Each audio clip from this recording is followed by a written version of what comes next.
Good morning, students. Let us start with chapter number 16, light. As we know, there is a natural source of light, that is sun, and artificial source of light, that is bulb, tube lights and torches. Light is a form of energy which makes things visible. We are able to see the things because of light. Light has an important role in our daily life because eyes cannot see any objects in the dark without a beam of light. So light enables us to see things from which it comes or from which it is reflected. There are two types of lights, luminous and non-luminous light.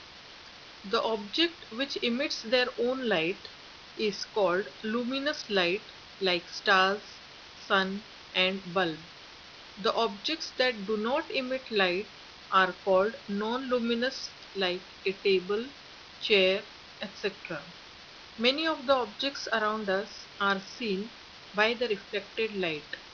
This chapter explains how objects are visible by a naked eye, the importance of light, terms related to lights, the principle behind the vision of objects, and how the human eyes are constructed. Whenever we look into a mirror or squint at sunlight glinting from a lake, we are seeing a reflection. When you look at this page, too, you are seeing light reflected from it. Large telescopes use reflection to form an image of stars and other astronomical objects. Here you can see the figure, the light which is the light on the surface is said to be as incident ray, and from incident ray a perpendicular is drawn, and this incident ray is reflected at an equal angle, as you can see in the figure. And look at the arrowhead.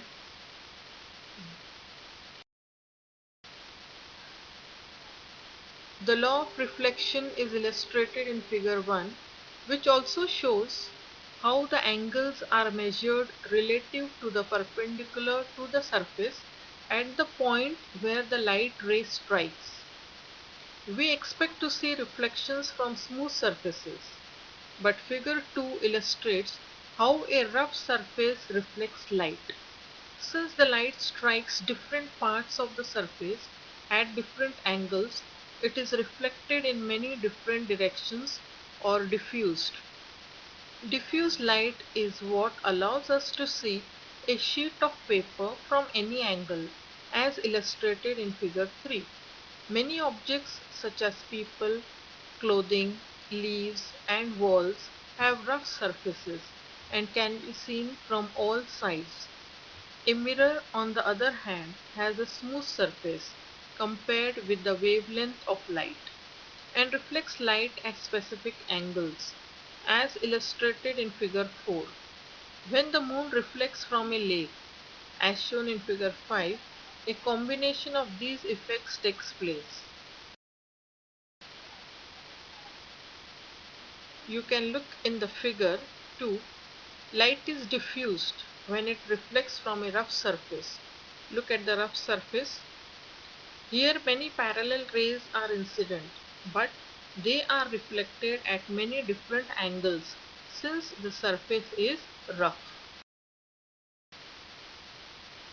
Figure 3. When a sheet of paper is illuminated with many parallel incident rays, it can be seen at many different angles because its surface is rough and diffuses the light. Figure 4. A mirror illuminated by many parallel rays reflects them in only one direction. Since its surface is very smooth, only the observer at a particular angle will see the reflected light. Figure 5. Moonlight is spread out when it is reflected by the lake. Since the surface is shiny but uneven, the law of reflection is very simple. The angle of reflection equals the angle of incidence. The law of reflection. The first law. The angle of reflection equals the angle of incidence. When we see ourselves in a mirror, it appears that our image is actually behind the mirror. This is illustrated in figure 6. We see the light coming from a direction determined by the law of reflection. The angles are such that our image is exactly the same distance behind the mirror as we stand away from the mirror. If the mirror is on the wall of a room, the images in it are all behind the mirror, which can make the room seem bigger. Although these mirror images make objects appear to be where they cannot be, like behind a solid wall, the images are not figments of our imagination. Mirror images can be photographed and videotaped by instruments and look just as they do with our eyes. The precise manner in which images are formed by mirrors and lenses will be treated in later sections of this chapter. Figure 6. Our image in a mirror is behind the mirror. The two rays shown are those that strike the mirror at just the correct angles to be reflected into the eyes of the person. The image appears to be in the direction the rays are coming from when they enter the eyes.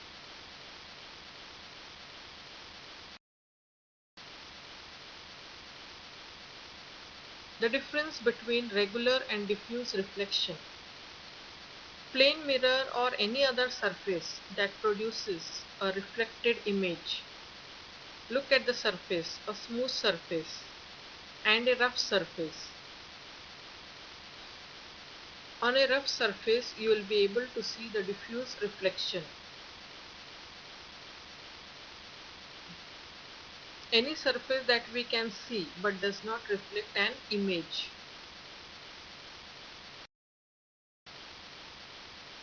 Reflection is what allows us to see things. Light from a source such as a light globe or the sun strikes the objects and is reflected back to our eyes. There are two main types of reflection: diffuse reflection and regular reflection. Regular reflection from a polished surface is called regular reflection. The rays are parallel, give glaze to our eyes. Example, plane mirror. Diffuse reflection. Reflection from a rough surface is called diffuse reflection. The rays are not parallel. It makes objects visible. Example, wall. Reflected light can be reflected again. It is true. All the reflected light follows laws of reflection, saying that angle of incidence is equal to angle of reflection when light rays falling on the plane surface. The statement saying reflected light can be reflected again is true because the light can be reflected until it loses its all energy. For example, kaleidoscope is a well-known example of the given statement.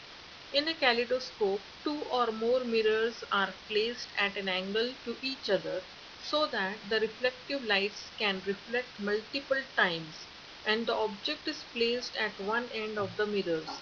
Due to repeated reflection, multiple images are seen in the kaleidoscope. Multiple images. When two or more mirrors are placed at some angles to each other, we get to see multiple images. Let us take an example in which two mirrors are placed opposite to each other. If an object is placed between them, its image is formed in both the mirrors. The image in one mirror would act as an object for another mirror, and this sequence would continue. This will result in the formation of multiple images. The number of images formed depends on the angle between the two mirrors. This can be calculated by using the following formula. Number of images is equal to 360 upon angle minus 1. So, if the given mirrors are at a right angle to each other, 3 images will be formed. If the given mirrors are at 30-degree angle, we shall get 11 images. When the mirrors are kept opposite and parallel to each other, there would be infinite number of images formed.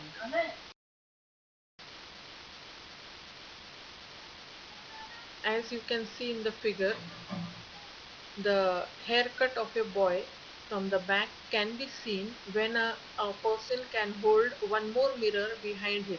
One is in front, one is behind. The two mirrors are adjusted in such a way that the image can be seen from the back also. Here in this two mirrors which is placed, you can see multiple images formed, and look at the position of the mirror, how it is placed. Accordingly, you can see the multiple images. Next is periscope. In the periscope also, the more than one mirror is used so that the object can be seen